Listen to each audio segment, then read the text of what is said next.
وبشر الذين آمنوا وعملوا الصالحات أن لهم جنات تجري من تحتها الأنهار كلما رزقوا منها من ثمرة رزقا قالوا هذا الذي رزقنا من قبل وأتوا به متشابها ولهم فيها أزواج مطهرة وهم فيها خالدون.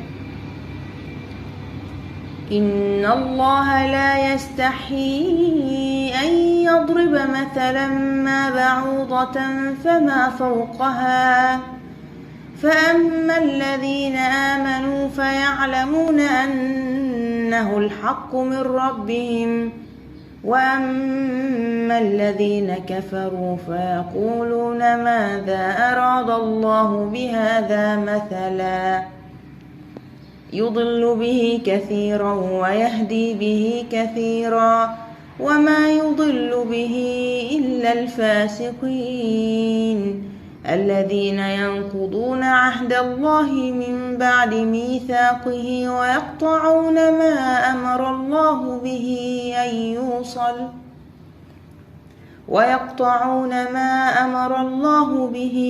أن يوصل ويفسدون في الأرض أولئك هم الخاسرون.